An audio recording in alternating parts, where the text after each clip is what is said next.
You ever look up at the moon and just kind of take it for granted? I mean, it's always there. But what if one day it wasn't? What if, in its place, we saw something bigger? Something, I don't know, shrouded in a weird orange haze? Okay, let's really play this out. What would actually happen if we swapped our moon with Titan, Saturn's biggest moon? I mean, think about it. For 4.5 billion years, the moon has been our constant companion up there. It's our silent guardian, you know? It's the anchor for our tides, the thing that keeps our planet from wobbling all over the place. It's so baked into our history and our myths, it's literally part of the rhythm of life on Earth. But what if, just like that, it was gone? And in its place, bam, there's Titan. Now, Titan isn't just another rock. It's basically a planet-sized moon with its own thick, hazy, mysterious atmosphere. And the consequences of that swap, well, they wouldn't just be a different view at night. It would be the start of a full-blown planetary apocalypse. Okay, so to really wrap our heads around the kind of chaos we're about to unleash, we gotta properly introduce the two players in this cosmic drama, our good old moon and the challenger, Titan. So just look at the stats here. It's not just that Titan is a little bigger, it's got almost double the mass of our moon. That's huge, but the real game changer? The thing that turns this from a curiosity into a catastrophe is that last row, atmosphere. Titan has one, a thick, soupy one, even denser than our own. And that one little fact, it changes absolutely everything. So the swap happens. Instantly, Titan's massive gravity gets to work on us. Let's start the clock. Welcome to the first 24 hours on the new Earth. It's not going to be pretty. This number right here, this is what kicks off the whole disaster. Because Titan is almost twice as massive, the pull it has on our oceans is instantly 1.8 times stronger. Our oceans, which have been in a rhythm with our moon for billions of years, have zero time to adjust. They just react violently. Within the first hour, every single coastline on the planet gets hammered by unbelievable tsunamis. We're talking tens of meters high. By hour 12, the world's greatest coastal cities, New York, Tokyo, London, you name it, they're just gone. They're underwater. And by the end of day 1, the constant gravitational tugging has woken up every fault line. Magnitude 8 or 9 earthquakes are no longer a rare disaster. They're just the new normal. And get this, it's not just the water. The actual ground beneath our feet is being stretched and squeezed like taffy. Normally, the moon flexes our planet's crust by about 30 centimeters a day. With Titan, that flex nearly doubles to 55 centimeters. This awakens ancient sleeping fault lines, basically turning the whole planet into one giant seismic nightmare. So, let's say you somehow survive the floods and the constant earthquakes. Well, your next problem isn't coming from below, it's coming from above.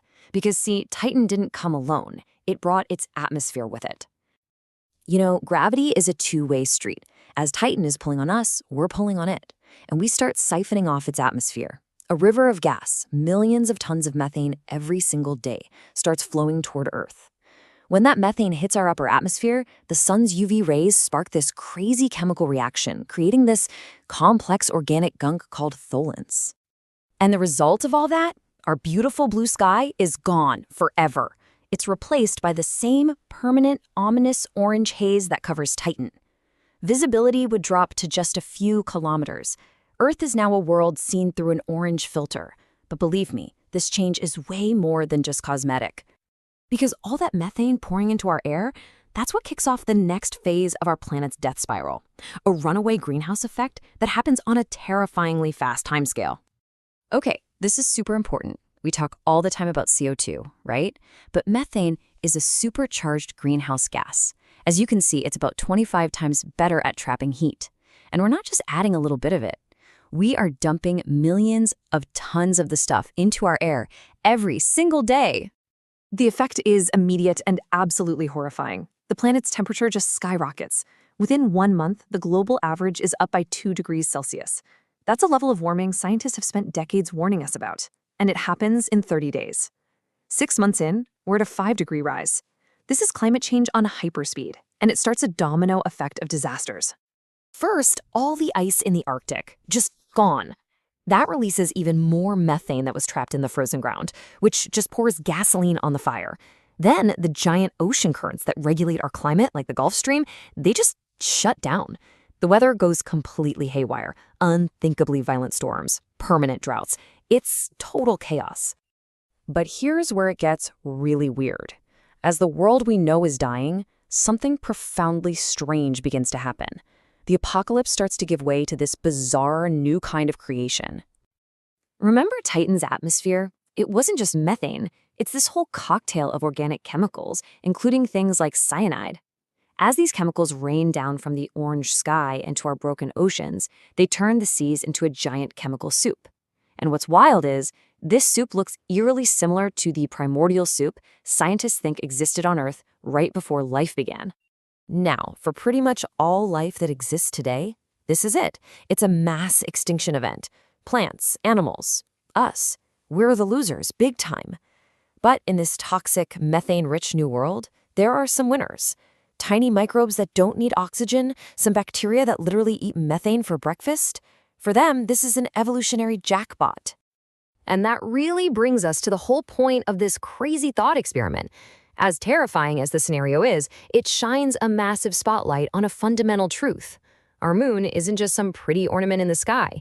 It is a critical piece of the machinery that makes our planet stable, predictable, and ultimately a place where we can live. So, as we leave this ruined orange-skied Earth, we're left with this one final, really unsettling question.